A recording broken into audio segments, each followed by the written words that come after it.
अभी अभी ऑपरेशन सिंदूर हुआ है ना, जरा बताएं विद्यार्थी। ये ऑपरेशन सिंदूर में हमारे अपने ऑपरेशन सिंदूर के पहले की पहलगांव की घटना में हमारे इंदौर के एक दंपत्ति भी गए थे। पति पत्नी दोनों मूल रूप से अलीराजपुर के रहने वाले और अपना जीवन यापन करके कश्मीर हमारा है घूम के आ रहे हैं। और उसी के साथ साथ ऐसे कई सारे लोग आपने देखा कि आतंकवादी आकर के कश्मीर के अंदर जो पर्यटक वहां मौजूद हैं उन पर्यटकों पर जिस प्रकार से आक्रमण करते हैं, और केवल वो पर्यटक नहीं, ऐसे लगातार कितने हमले हुए हैं अंदाज लगा लो इस बात का। अगर गिनती करें तो जो डॉक्टर मुखर्जी ने अपना बलिदान किया, जिस आधार पर उन्होंने कहा कि ये कश्मीर में धारा 370 लगाना ये सही नहीं होगा, ये कब देख लिया उनने?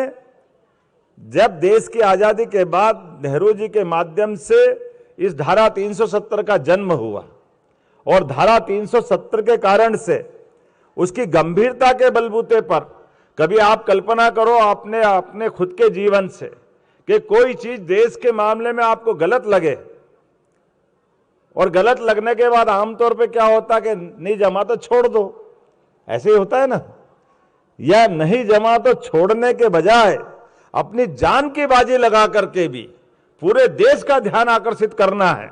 अगर इस दिशा में कोई पहले शहादत हुई है तो सच्चे अर्थ में डॉक्टर मुखर्जी की शहादत हुई है। हमें इस बात का गर्व होना चाहिए।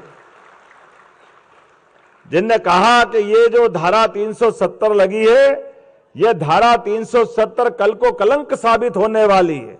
यहां खून की नदियां बहेगी। हमारे इस देश के अंदर आजादी के बाद आजाद भारत में कश्मीर के अंदर कश्मीर के वासियों को घर बार छोड़ करके बाहर भाग के आना पड़ेगा। वो केसर की क्यारियों वाली अद्भुत खेती, वो सेवफल के बगीचे, वो डल झील और झेलम खून की नदियों में बदल गई। ये जो समय बदला है, एक निर्णय जो गलत आदमी लेता है उस निर्णय की कीमत कितनी चुकाना पड़ती है। ये निर्णय धारा 370 को लेकर के, और हां हमें इस बात का गर्व है, हम उस पार्टी के कार्यकर्ता हैं जिनके नेता ने इशारा किया था कि धारा 370 गलत है। माननीय मोदी जी के नेतृत्व में वो उसको साबित करके बताया कि गलत है, तो हटाने का मादा भी उसी पार्टी के लोगों में है। अब ये पार्टी के भाव से ऊपर आके बात बताएं।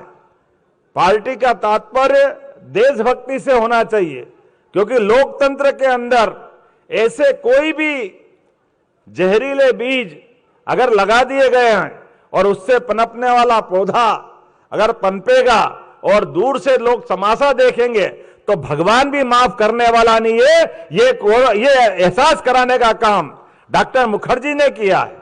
आप अंदाज लगा लो, उनका जीवन देखते हैं तो जीवन में उनने कैसे छोटे से जीवन में 51 साल की छोटी सी उम्र में किस प्रकार से उनने जीवन जिया है।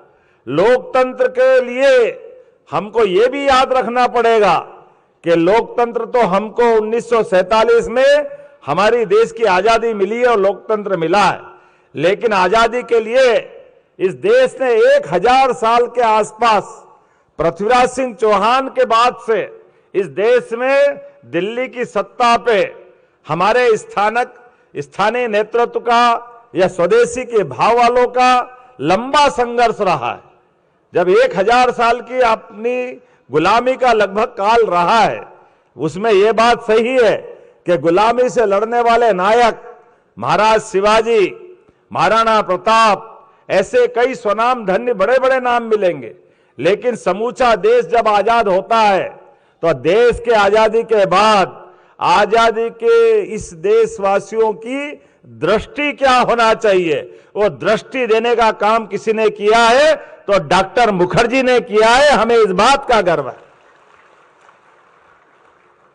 समय के साथ जो पीढ़ियां अपने पूर्वजों को भूल जाती है, भविष्य उनका अच्छा नहीं होता है। ऐसे में आज के समय में हमारी पीढ़ियों की ये गलतियां हैं, उन गलतियों से सबक लेते हुए इस लोकतंत्र को सुरक्षित रखना है।